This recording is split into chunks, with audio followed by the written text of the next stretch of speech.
ഇന്ന് കുറച്ച് ലേറ്റ് ആയിട്ടാണ് കേട്ടോ നമ്മൾ എണീറ്റിട്ടുണ്ടായിരുന്നത്.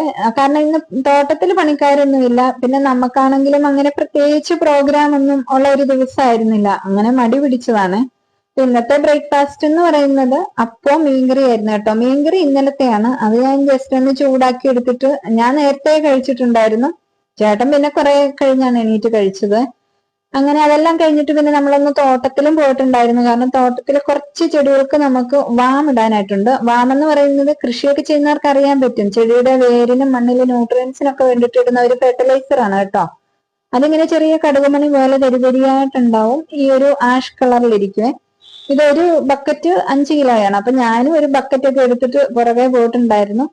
പിന്നെ ഇത് ശരിക്കും ഓർഗാനിക് ആയതുകൊണ്ട് തന്നെ നമുക്ക് കൈകൊണ്ട് എടുക്കുന്നതിലൊന്നും പേടിക്കേണ്ട കാര്യമൊന്നുമില്ല കേട്ടോ. ചെടിയുടെ വലിപ്പം അനുസരിച്ച് ഒരു 20 ഗ്രാം തൊട്ട് 50 ഗ്രാം വരെയൊക്കെ ആയിട്ട് ഓരോ ചെടിക്ക് അങ്ങനെ ഇട്ട് കൊടുക്കാം. സത്യം പറഞ്ഞാൽ ഈ ഏല കൃഷിയെ പറ്റിയൊക്കെ നമ്മളും പഠിച്ചു വരുന്നതേ ഉള്ളൂ കേട്ടോ. അപ്പൊ ഞാനും കുറച്ച് ചെടികൾക്കൊക്കെ ഇടാൻ കൂടിയിട്ടുണ്ടായിരുന്നു. പിന്നെ ഇത് നമ്മുടെ തോട്ടത്തിൽ കൂടെ ഒഴുകുന്ന ഒരു കൈത്തോടാണ്.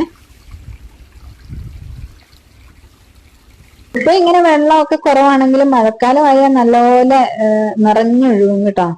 പിന്നെ നമ്മുടെ പറമ്പില് ഒരു വലിയൊരു ആത്തമരം ഉണ്ട്. നിറയെ കായ് വർഷം ഇട്ടിട്ടുണ്ടായിരുന്നു. പക്ഷെ ഒന്നും നമുക്ക് കിട്ടത്തില്ല. എല്ലാം കിളിയും അണ്ണാനും ഒക്കെ കൊത്തിക്കൊണ്ട് പോവാണ്.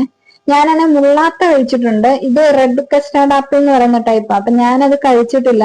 അങ്ങനെ ചേട്ടനോട് ഞാൻ പറഞ്ഞു എനിക്കൊരു 2-3 ഇട്ട് തരുമോ എന്ന് ചോദിച്ചിട്ടുണ്ട്.